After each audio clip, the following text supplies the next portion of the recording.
വയനാട് ജില്ലയെ നടുക്കിയ സംഭവം സുൽത്താൻ ബത്തേരിയിൽ മീനങ്ങാടി പഞ്ചായത്തിന് സമീപമുള്ള ഒരു ഗ്രാമത്തിൽ രാവിലെ ഏകദേശം 6:30 മണിയോടുകൂടി റോഡിൽ കൂടി നിന്ന ആളുകളൊക്കെ തൊട്ടടുത്തുള്ള പാടശേഖരം ലക്ഷ്യമാക്കി നിലവിളിച്ചുകൊണ്ട് ഓടിത്തുടങ്ങി. സംഭവം എന്താണെന്നറിയാൻ തൊട്ടടുത്തുള്ള കടകളിലുണ്ടായിരുന്നവരും അവർക്കൊപ്പം ഓടിത്തുടങ്ങി. പാടശേഖരത്തിന്റെ ഒരു ഭാഗത്തുള്ള വരമ്പിൽ കുറെ ആളുകൾ കൂടി നിൽക്കുന്നു.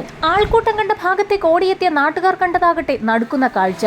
2 മനുഷ്യരൂപങ്ങൾ വെട്ടി നുറുക്കപ്പെട്ട നിലയിൽ ചെളിയിൽ പൂണ്ടുകിടക്കുന്നു. മൃതദേഹങ്ങൾക്ക് മുകളിലായി പനയോലകൾ വെട്ടിവെച്ചിരിക്കുന്നു.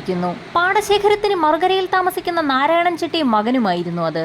ഓടിക്കൂടിയ നാട്ടുകാർ ആ കാഴ്ച കണ്ട് അമ്പരന്ന് നിന്ന സമയത്താണ് പാടശേഖരത്തിന്റെ മറ്റൊരു ഭാഗത്തു നിന്നും വലിയൊരു ബഹളം കേട്ടത്. ബഹളം കേട്ട ഭാഗത്തേക്ക് ഓടിയെത്തിയ നാട്ടുകാർ കണ്ടതാകട്ടെ അതിഭീകര കാഴ്ച. അവിടെയും സമാനമായ രീതിയിൽ പനയോല കൊണ്ട് മൂടപ്പെട്ട രീതിയിൽ 2 രൂപങ്ങളെ വെട്ടി നുറുക്കിയിട്ടിരിക്കുന്നു. പനയോലയുടെ അല്പഭാഗം നീക്കിയപ്പോൾ നേരത്തെ കണ്ട നാരായണൻ ചെട്ടിയുടെ ഭാര്യയും മകളുമാണ് അവിടെ കിടക്കുന്നതെന്ന് മനസ്സിലായി. ഒരുപാട് കൃഷിസ്ഥലങ്ങൾ സ്വന്തമായുള്ള പരോപകാരിയായ നാരായണൻ ചെട്ടിയും കുടുംബത്തെയും ആ പ്രദേശത്ത് എല്ലാവർക്കും പരിചയമുണ്ട്. 3 പെൺമക്കളും ഒരു മകനുമായിരുന്നു അയാൾക്കുള്ളത്. അതിൽ ഒരു മകനും മകളുമാണ് ഭാര്യയ്ക്ക് പുറമെ കൊല്ലപ്പെട്ടിരിക്കുന്നത്. പോലീസ് സ്റ്റേഷനിൽ അറിയിക്കാൻ നാട്ടുകാരിൽ ചിലർ പുറപ്പെട്ടു. ഈ സമയത്താണ് ജംഗ്ഷനിലൂടെ പോലീസ് ജീപ്പ് ആ ഭാഗത്തേക്ക് എത്തുന്നത് നാട്ടുകാരുടെ ശ്രദ്ധയിൽപ്പെട്ടത്. നാട്ടുകാരുടൻ തന്നെ പോലീസ് ജീപ്പിന് കൈ കാണിക്കുകയും ജീപ്പിൽ നിന്നിറങ്ങിയ SIയോട് നാരായണൻ ചെട്ടിയും കുടുംബവും കൊല്ലപ്പെട്ട വിവരം അറിയിക്കുകയും ചെയ്തു. ജീപ്പിലുണ്ടായിരുന്ന 2 പേർ ഈ സമയത്ത് നിലവിളിച്ചുകൊണ്ട് പുറത്തേക്കിറങ്ങി. കാരണം നാരായണൻ ചെട്ടിയെയും ഭാര്യയും കാണാനില്ല എന്ന് പോലീസിൽ പരാതി നൽകാനെത്തിയ ആളുകളായിരുന്നു അവർ. അവരുടെ പരാതിയുടെ അടിസ്ഥാനത്തിൽ നാരായണൻ ചെട്ടിയെയും ഭാര്യയെയും അന്വേഷിച്ചിറങ്ങിയതായിരുന്നു ആ പോലീസ് സംഘം. സംഭവം നടക്കുന്നതിന്റെ തലേ ദിവസം രാത്രിയിൽ നാരായണന്റെ അടുത്ത ബന്ധുവായ അപ്പച്ചെട്ടിയാർക്ക് അസുഖമായതിനെ തുടർന്ന് അയാളെ ആശുപത്രിയിൽ പ്രവേശിപ്പിക്കുന്നതിനായി നാരായണനെയും മകനെയും കൂട്ടിക്കൊണ്ടുപോകുന്നതിനായി അവരുടെ ഒരു ബന്ധു ബാലകൃഷ്ണൻ അവരുടെ വീട്ടിലേക്ക് എത്തിയിരുന്നു. ബാലകൃഷ്ണൻ അവരെയും കൂട്ടി ഹോസ്പിറ്റലിലേക്കെന്നും പറഞ്ഞു പോയി. ഈ സമയം അപ്പച്ചെട്ടിയാരുടെ വീട്ടിൽ അയാളുടെ ഭാര്യ മാത്രമേ ഉണ്ടാവുകയുള്ളൂ എന്ന് കരുതി അവർക്ക് കൂട്ടുകിടക്കുന്നതിനായി നാരായണന്റെ ഭാര്യ ദേവകിയും അങ്ങോട്ട് പോയി. വീട്ടിൽ ആളില്ലാത്ത സമയം നോക്കി ബാലകൃഷ്ണൻ നാരായണന്റെ വീട്ടിലെത്തി സാധനങ്ങൾ മോഷ്ടിച്ചു കൊണ്ടുപോകുന്നത് നാരായണ ചെട്ടിയാരുടെ തന്നെ മറ്റു 2 മക്കളായ വാസന്തിയും ബിന്ദുവും കണ്ടിരുന്നു. അവർ ഈ വിവരം തൊട്ടടുത്തുണ്ടായിരുന്ന അവരുടെ 2 ബന്ധുക്കളെ അറിയിച്ചിരുന്നു. വീട്ടുകാർ ആശുപത്രിയിലേക്ക് പോയ തക്കം നോക്കി ആ വീട്ടിൽ മോഷണം നടത്തിയ ബാലകൃഷ്ണനെ കുറിച്ചുള്ള വിവരം നാരായണ ചെട്ടിയുടെ ഭാര്യയെ അറിയിക്കുന്നതിനായി അയൽവാസിയായ ഒരാൾ അപ്പച്ചെട്ടിയുടെ വീട്ടിലേക്ക് പോയി. എന്നാൽ അവിടെ എത്തിയ അയൽവാസിയായ ബന്ധു കണ്ടതാകട്ടെ ഞെട്ടിക്കുന്ന കാഴ്ച. തീരെ വയ്യാതെ ആശുപത്രിയിൽ അഡ്മിറ്റ് ആക്കപ്പെട്ടു എന്ന് പറഞ്ഞ അപ്പച്ചെട്ടി പൂർണ്ണ ആരോഗ്യവാനായി അതാ അയാളുടെ വീട്ടിൽ നിൽക്കുന്നു. ആ വീട്ടിലേക്ക് കൂട്ടുകിടക്കുന്നതിനായി പോയ ദേവകിയും മകളും അവിടെ എത്തിയിട്ടില്ല എന്നുള്ള വിവരം കൂടി അവിടെ നിന്ന് അറിഞ്ഞു. അവർക്ക് പുറമെ നാരായണൻ ചെട്ടിയും അയാളുടെ മകനും ആ വീട്ടിലേക്ക് എത്തിയിട്ടില്ല എന്നുകൂടി അറിഞ്ഞതോടെ അന്വേഷിച്ചെത്തിയ അയൽവാസി ആകെ അമ്പരന്നു. അയാൾ ആ വിവരം ഉടൻ തന്നെ നാരായണന്റെ മക്കളായ ബിന്ദുവിനെയും വാസന്തിയെയും അറിയിച്ചു. തങ്ങളുടെ അച്ഛനെയും അമ്മയെയും 2 സഹോദരങ്ങളെയും കാണാതായിരിക്കുന്നു എന്ന് മനസ്സിലാക്കിയതോടുകൂടി ബിന്ദുവും വാസന്തിയും പറഞ്ഞതനുസരിച്ചായിരുന്നു അയൽവാസികളായ 2 ബന്ധുക്കൾ പോലീസിൽ പരാതി നൽകാനെത്തിയത്. പരാതിക്കാരെയും കൂട്ടി നാരായണ ചെട്ടിയാരെയും കുടുംബത്തെയും അന്വേഷിച്ചിറങ്ങിയ പോലീസ് സംഘത്തിന് മുൻപിലേക്കായിരുന്നു നാട്ടുകാർ അവരുടെ മരണവാർത്തയുമായി എത്തിയത്. നാട്ടുകാർ പറഞ്ഞതനുസരിച്ച് പോലീസ് സംഘവും പരാതി പറയാനെത്തിയ 2 അയൽവാസികളായ ബന്ധുക്കളും മൃതദേഹം കണ്ടെത്തിയ ഭാഗത്തേക്ക് എത്തി. 4 മൃതദേഹങ്ങളും കഴുത്തറക്കപ്പെട്ട നിലയിലായിരുന്നു. ആ 4 കൊലപാതകങ്ങളുമായി അവരുടെ ബന്ധു ബാലകൃഷ്ണന് ബന്ധമുണ്ടോ എന്നുള്ള പോലീസിന്റെ സംശയം ഉയർന്നു. വിവരമറിഞ്ഞ് നാരായണന്റെ മക്കളായ ബിന്ദുവും വാസന്തിയും വയലിനടുത്തേക്ക് നിലവിളിച്ചുകൊണ്ട് ഓടിയെത്തി. SIയുടെ നിർദ്ദേശപ്രകാരം ഉയർന്ന ഉദ്യോഗസ്ഥരും ഡോഗ് സ്ക്വാഡും ഫോറൻസിക് സംഘവും സ്ഥലത്തെത്തി. സംഭവം നടന്ന സ്ഥലത്ത് വെച്ച് തന്നെ പോസ്റ്റ്മോർട്ടം നടത്തുന്നതിനായി ഡോക്ടർമാരുടെ ഒരു വിദഗ്ധ സംഘവും അവിടെ എത്തി. ഇൻക്വസ്റ്റ് നടപടികൾക്കൊപ്പം തന്നെ ഡോഗ് സ്ക്വാഡിനെ എത്തിച്ചുള്ള പരിശോധനയും ആരംഭിച്ചു. മൃതദേഹത്തിൽ മണം പിടിച്ച പോലീസ് നായ സമീപത്തുള്ള ഒരു കരിമ്പിൻ കാട്ടിലേക്കാണ് ഓടിയത്. അവിടെ രക്തം തളം കെട്ടിക്കിടക്കുന്നതായി കണ്ടെത്തി. അവിടെ നിന്നും വീണ്ടും മൃതദേഹം കിടക്കുന്ന ഭാഗത്തേക്ക് ഓടിയ നായ ആ മൃതദേഹങ്ങളിൽ ഒന്നുകൂടി മണം പിടിച്ച ശേഷം നാരായണൻ ചെട്ടിയുടെ വീട്ടിലേക്ക് ഓടി. വീടും പരിസരവും ഒക്കെ ചുറ്റി നടന്ന ശേഷം കരിമ്പിൻകാട്ടിന് സമീപത്തുള്ള മറ്റൊരു പ്രദേശത്തേക്കാണ് നായ ഓടിയത്. അവിടെയും രക്തത്തിന്റെ പാടുകൾ ഉണ്ടായിരുന്നു. 2 വ്യത്യസ്ത സ്ഥലങ്ങളിലിട്ടാണ് ആ 4 പേരെയും കൊലപ്പെടുത്തിയതെന്ന് പോലീസിന് വ്യക്തമായി. ഡോഗ് സ്ക്വാഡിനെ ഉപയോഗിച്ചുള്ള പരിശോധന പുരോഗമിച്ച സാഹചര്യത്തിൽ വീണ്ടും മൃതദേഹങ്ങളിൽ മണം പിടിച്ച നായ ബാലകൃഷ്ണന്റെ വീട്ടിലേക്ക് ഓടിയെത്തി. ആ വീട്ടിലെത്തിയ നായ അവിടുത്തെ കിണറിന് ചുറ്റിനും ഓടാൻ തുടങ്ങി. കൊലപാതകങ്ങളും ആ കിണറും തമ്മിൽ എന്തോ ബന്ധമുണ്ടെന്ന് മനസ്സിലാക്കിയ പോലീസ് സംഘം കിണറിനകം വിശദമായി ഒന്ന് പരിശോധിക്കാൻ തീരുമാനിച്ചു. ഈ സമയം കിണറിന് ചുറ്റും വട്ടമിട്ടുകൊണ്ടിരുന്ന പോലീസ് നായ അവിടെ നിന്നും ബാലകൃഷ്ണന്റെ വീടിന് സമീപത്തേക്ക് എത്തുകയും വാതിലിൽ മുട്ടി നിൽക്കുകയും ചെയ്തു. വീട്ടുകാർ വാതിൽ തുറന്നതും പോലീസ് നായ വീടിനുള്ളിലേക്ക് കടന്ന് ബാലകൃഷ്ണന്റെ മുറിയിലേക്ക് എത്തി. മുറിയിലാകെ ചുറ്റിത്തിരിഞ്ഞ നായ അവിടെ നിന്നും ഓടി സമീപത്തുണ്ടായിരുന്ന ഒരു കുറ്റിക്കാടിനുള്ളിലേക്ക് കയറി. ബാലകൃഷ്ണൻ ആ കുറ്റിക്കാടിനുള്ളിലേക്ക് കയറിപ്പോയിട്ടുണ്ടെന്ന് പോലീസിന് ഇതിൽ നിന്ന് വ്യക്തമായി. നാരായണൻ ചെട്ടിയുടെ ഭാര്യ സഹോദരിയുടെ മകനായ ബാലകൃഷ്ണൻ എന്തിന് ആ കുടുംബത്തെ ഇല്ലാതാക്കണമെന്നുള്ള ചോദ്യം നാട്ടുകാർക്കിടയിൽ ഉയർന്നു. ഇതേസമയം തന്നെ മൃതദേഹം കണ്ടെത്തിയ വയലിൽ ഇൻക്വസ്റ്റ് നടപടികൾ പൂർത്തിയാക്കിയ ശേഷം വിദഗ്ധർമാരടങ്ങുന്ന ഡോക്ടർ സംഘം പോസ്റ്റ്മോർട്ടം നടപടികൾ ആരംഭിച്ചു. നടപടികൾ പൂർത്തിയാക്കിയ ശേഷം ഡോക്ടർമാർ പോലീസിനോട് ആ കൊലപാതകങ്ങൾ എങ്ങനെയാണ് നടന്നിരിക്കുന്നതെന്നുള്ള സൂചനകൾ നൽകി. കട്ടിയുള്ള എന്തോ സാധനം ഉപയോഗിച്ച് 4 പേരെയും ശ്വാസം മുട്ടിച്ചാണ് കൊലപ്പെടുത്തിയിരിക്കുന്നത്. അതിനുശേഷം 4 പേരുടെയും കഴുത്തറക്കുകയായിരുന്നു.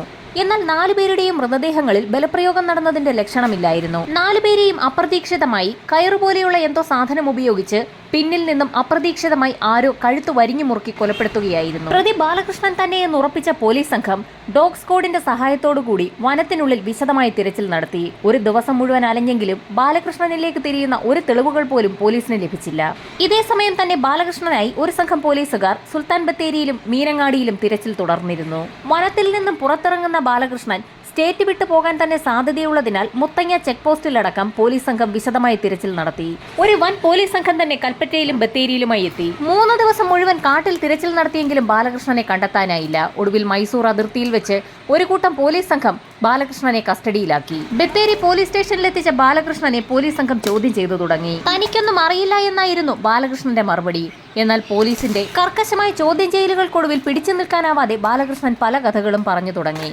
സംഭവം നടന്ന ദിവസം രാത്രി ഏകദേശം 10:30 മണിയോടുകൂടി അപ്പച്ചെട്ടിയാർക്ക് സുഖമില്ലെന്നും ആശുപത്രിയിൽ കൊണ്ടുപോകണമെന്നും പറഞ്ഞ് ബാലകൃഷ്ണൻ നാരായണ ചെട്ടിയാരുടെ വീട്ടിലേക്ക് എത്തി. വിവരമറിഞ്ഞ ഉടൻ തന്നെ നാരായണൻ ബാലകൃഷ്ണനൊപ്പം വയലിനക്കരെയുള്ള അപ്പച്ചെട്ടിയുടെ വീട്ടിലേക്ക് നടന്നു. വരമ്പിൽ കൂടി അല്പദൂരം പിന്നിട്ടപ്പോൾ മുൻപിൽ നടന്ന നാരായണ ചെട്ടിയുടെ കഴുത്തിലേക്ക് അപ്രതീക്ഷിതമായി പിന്നിൽ നിന്നും ബാലകൃഷ്ണൻ കയറിട്ടു മുറുക്കി. നാരായണന് അനക്കമില്ലെന്ന് മനസ്സിലാക്കിയ ബാലകൃഷ്ണൻ അയാളുടെ മൃതദേഹം ചുമന്നെടുത്ത് തൊട്ടടുത്തുണ്ടായിരുന്ന കരിമ്പിൻകാട്ടിൽ കൊണ്ടുവന്നിട്ടു. ശേഷം നാരായണന്റെ കഴുത്തറുത്ത് ശരീരത്തിൽ നിന്നും വേർപെടുത്തി. തൊട്ടടുത്തുണ്ടായിരുന്ന തോട്ടിലിറങ്ങി കയ്യും മുഖവും കാലുമൊക്കെ കഴുകി വൃത്തിയാക്കിയ ശേഷം വീണ്ടും നാരായണ ചെട്ടിയുടെ വീട്ടിലെത്തി അപ്പച്ചെട്ടിയെ ആശുപത്രിയിൽ കൊണ്ടുപോകാൻ വണ്ടി വിളിക്കുന്നതിനായി മകൻ ശ്രീധരനെ കൂടി തനിക്കൊപ്പം അയക്കണമെന്ന് ദേവകിയോട് ആവശ്യപ്പെട്ടു. ശ്രീധരനുമായി ബാലകൃഷ്ണൻ വയലിലൂടെ നടന്നു നീങ്ങി. വയലിന്റെ ഒത്തനടുക്കെത്തിയപ്പോൾ മുൻപിൽ നടന്നു പൊക്കൊണ്ടിരുന്ന ശ്രീധരന്റെ കഴുത്തിലേക്ക് അപ്രതീക്ഷിതമായി നാരായണനെ കൊലപ്പെടുത്തിയതുപോലെ തന്നെ കയറുപയോഗിച്ച് ബാലകൃഷ്ണൻ കഴുത്തിൽ ആഞ്ഞു വരിഞ്ഞു മുറുക്കി. എന്താണ് സംഭവിക്കുന്നതെന്ന് പോലും ശ്രീധരന് മനസ്സിലാകുന്നതിന് മുൻപ് അയാളുടെ ജീവൻ പോയിരുന്നു. അയാളുടെ ശരീരവും തൊട്ടടുത്തുണ്ടായിരുന്ന കരിമ്പിൻകാട്ടിലെത്തിച്ച് ശരീരത്തിൽ നിന്നും കഴുത്ത് അറുത്തുമാറ്റി. ശേഷം നാരായണന്റെയും മകൻ ശ്രീധരന്റെയും മൃതദേഹങ്ങൾ അനവധി കഷ്ണങ്ങളാക്കി വെട്ടിനുറുക്കി. 2 മൃതദേഹങ്ങളും ചുമന്നെടുത്തുകൊണ്ടുപോയി വയലിനുള്ളിലെ ചെളിയിലേക്ക് ചവിട്ടിത്താഴ്ത്തി. മൃതദേഹഭാഗങ്ങൾ പുറത്തേക്ക് പൊന്തി നിൽക്കുന്നെന്ന് മനസ്സിലാക്കിയ ബാലകൃഷ്ണൻ തൊട്ടടുത്തുണ്ടായിരുന്ന പനയിൽ നിന്നും ഓല വെട്ടിയെടുത്ത് ആ മൃതദേഹങ്ങൾക്ക് മുകളിലേക്കിട്ടു. ആ കൃത്യം നടത്തിയ ശേഷം ശരീരമൊക്കെ കഴുകി വൃത്തിയാക്കി വീണ്ടും നാരായണന്റെ വീട്ടിലേക്കെത്തിയ ബാലകൃഷ്ണൻ അയാളുടെ ഭാര്യ ദേവകിയോട് തനിക്ക് വിശക്കുന്നെന്നും ഭക്ഷണം വേണമെന്നും ആവശ്യപ്പെട്ടു. അയാൾ പറഞ്ഞ പ്രകാരം ദേവകി ഭക്ഷണവും നൽകി. അപ്പച്ചെട്ടിയുടെ വീട്ടിലെല്ലാവരും ആശുപത്രിയിലേക്ക് പോയതിനാൽ ഭാര്യയ്ക്ക് കൂട്ടുകിടക്കുന്നതിനായി ദേവകി അവിടേക്ക് ചെല്ലണമെന്ന് നാരായണ ചെട്ടി തന്നോട് പറഞ്ഞിരുന്നു എന്ന് ബാലകൃഷ്ണൻ ദേവകിയെ അറിയിക്കുകയും ദേവകിയെ കൂട്ടി അവിടെ നിന്നും അപ്പച്ചെട്ടിയുടെ വീട്ടിലേക്ക് നടക്കുകയും ചെയ്തു. ഇത്തവണ വയലിന്റെ മറ്റൊരു ഭാഗത്തു കൂടിയായിരുന്നു ദേവകിയും കൂട്ടി ബാലകൃഷ്ണൻ നടന്നത്. മുൻപിൽ നടന്നു പോയിക്കൊണ്ടിരുന്ന ദേവകിയുടെ കഴുത്തിലേക്ക് അപ്രതീക്ഷിതമായി കയറുകൊണ്ട് കുരുക്കിട്ട് അവരുടെയും ജീവനെടുത്ത ശേഷം കരിമ്പിൻകാട്ടിൽ കൊണ്ടെത്തിച്ച് അവരുടെ തലയറുത്തെടുത്തു. പിന്നീട് വീണ്ടും ബാലകൃഷ്ണൻ നാരായണന്റെ വീട്ടിലെത്തുകയും ദേവകിക്ക് കൂട്ടുകിടക്കുന്നതിനായി അവരുടെ ഒരു മകൾ ജയശ്രീയെ കൂടി വിട്ടു നൽകണമെന്ന് ആവശ്യപ്പെടുകയും ചെയ്തു. ജയശ്രീയും ബാലകൃഷ്ണനൊപ്പം വയലിലൂടെ നടന്നു പോകുന്ന സമയത്ത് മറ്റുള്ളവരെ കൊലപ്പെടുത്തിയ അതേ രീതിയിൽ തന്നെ ജയശ്രീയുടെ ജീവനും എടുത്തു. കരിമ്പിൻകാട്ടിലെത്തിച്ച് അവളുടെ ശരീരവും വെട്ടിനുറുക്കി ശേഷം ഇരുവരുടെയും മൃതദേഹം ചെളിയിൽ ചവിട്ടി താഴ്ത്തി. മൃതദേഹങ്ങൾക്ക് മുകളിൽ പനയോല വെട്ടിവെക്കുകയും ചെയ്തു. കൈയും കാലുമൊക്കെ കഴുകി വൃത്തിയാക്കിയ ശേഷം വീണ്ടും നാരായണന്റെ വീട്ടിലേക്ക് ബാലകൃഷ്ണൻ എത്തി. അപ്പോഴേക്കും സമയം ഏകദേശം വെളുപ്പിന് 3 മണിയായിരുന്നു. വാതിലിൽ തട്ടി വിളിച്ചപ്പോൾ വാസന്തിയായിരുന്നു വന്ന് വാതിൽ തുറന്നത്. തനിക്ക് നല്ല ക്ഷീണമുണ്ടെന്നും അതിനാൽ ഇവിടെ എവിടെയെങ്കിലും കിടക്കണമെന്നും അവൻ പറഞ്ഞപ്പോൾ തന്റെ സഹോദരനാണല്ലോ പറയുന്നതെന്നോർത്ത് വാസന്തി അതിന് അനുവാദവും നൽകി. വാസന്തിയും അനുജത്തി ബിന്ദുവും ഉറക്കമാണെന്ന് മനസ്സിലാക്കിയ ബാലകൃഷ്ണൻ അയാളുടെ മുറിയിൽ നിന്നിറങ്ങി വാസന്തിയുടെ മുറിയിലേക്ക് എത്തി. തൊട്ടടുത്ത് ആരോ വന്ന് നിൽപ്പുണ്ടെന്ന് മനസ്സിലാക്കിയ വാസന്തി ഞെട്ടി ഉണർന്നു നോക്കുമ്പോൾ ബാലകൃഷ്ണൻ മുൻപിൽ നിൽക്കുന്നതാണ് കണ്ടത്. എന്താണെന്ന് ചോദിക്കുന്നതിന് മുൻപ് തന്നെ അയാൾ അവളെ കീഴ്പ്പെടുത്തിയിരുന്നു. പീഡനത്തിനിരയായ വാസന്തി തന്റെ അനുജത്തി ബിന്ദുവിനെയും കൊണ്ട് ആ വീട്ടിൽ നിന്നും ഇറങ്ങി ഓടി. ബാലകൃഷ്ണനാകട്ടെ ആ വീട്ടിൽ നിന്നും വിലപിടിപ്പുള്ള സാധനങ്ങളും മോഷ്ടിച്ചുകൊണ്ട് അവിടെ നിന്ന് കടന്നു കളഞ്ഞിരുന്നു. അയാൾ തന്റെ വീട്ടിലെത്തി മൃതദേഹങ്ങൾ വെട്ടിമുറിക്കുന്നതിനായി ഉപയോഗിച്ച കത്തി കിണറ്റിൽ ഉപേക്ഷിച്ചു. ശേഷം മുറിയിലേക്കെത്തി വസ്ത്രം മാറി പുറത്തിറങ്ങി കുറ്റിക്കാട്ടിനുള്ളിലേക്ക് കടന്നു. പോലീസ് അരിച്ചു പറക്കിയ സമയത്ത് ബാലകൃഷ്ണൻ ആ വനത്തിനുള്ളിൽ തന്നെ ഉണ്ടായിരുന്നു. പോലീസ് പോയെന്ന് ഉറപ്പാക്കിയ അയാൾ അവിടെ നിന്നും മൈസൂർ ഭാഗത്തേക്ക് നീങ്ങി അവിടെ നിന്ന് രക്ഷപ്പെടാൻ ശ്രമിക്കുന്നതിനിടയിലായിരുന്നു പോലീസിന്റെ വലയിലായത്. വിവാഹിതനും 2 കുട്ടികളുടെ അച്ഛനുമായിരുന്നു ബാലകൃഷ്ണൻ. എങ്കിൽ പോലും അയാൾക്ക് ചെറുപ്പം മുതൽ തന്നെ നാരായണ ചെട്ടിയാരുടെ മകൾ വാസന്തിയെ വളരെ ഇഷ്ടമായിരുന്നു. മുറപ്രകാരം ബാലകൃഷ്ണന്റെ സഹോദരിയുടെ സ്ഥാനത്ത് വരുന്ന വാസന്തിയെ ഒരിക്കലും ആഗ്രഹിക്കരുതെന്ന് വാസന്തിയുടെ അമ്മ ദേവകി നേരത്തെ തന്നെ ബാലകൃഷ്ണനോട് പറഞ്ഞിരുന്നു. ഇരു കുടുംബങ്ങളും എതിർത്തതിനെ തുടർന്ന് വാസന്തിയെ ആഗ്രഹിക്കുന്ന ബാലകൃഷ്ണന്റെ വിവാഹം നേരത്തെ തന്നെ കുടുംബം നടത്തിയിരുന്നു. എന്നാൽ തന്റെ മനസ്സിലുള്ള ആഗ്രഹ പൂർത്തീകരണത്തിന് വേണ്ടിയായിരുന്നു ആ കുടുംബത്തെ ഒന്നടങ്കം ബാലകൃഷ്ണൻ ഇല്ലാതെയാക്കിയത്. പീഡനത്തിന് 10 മോഷണത്തിന് 5 വർഷത്തെയും തടവ് ലഭിച്ചു. ഇതിനെതിരെ ബാലകൃഷ്ണൻ ഹൈക്കോടതിയിലും സുപ്രീം കോടതിയിലും നൽകിയ അപ്പീൽ ഇരു കോടതികളും തള്ളി. അതിനുശേഷം ദയാഹർജിക്കായി ഗവർണറെയും രാഷ്ട്രപതിയെയും സമീപിച്ചെങ്കിലും ഇരുവരും ഹർജി തള്ളി. ഒടുവിൽ കോടതി ബാലകൃഷ്ണനെ വധശിക്ഷയ്ക്ക് വിധിച്ചു.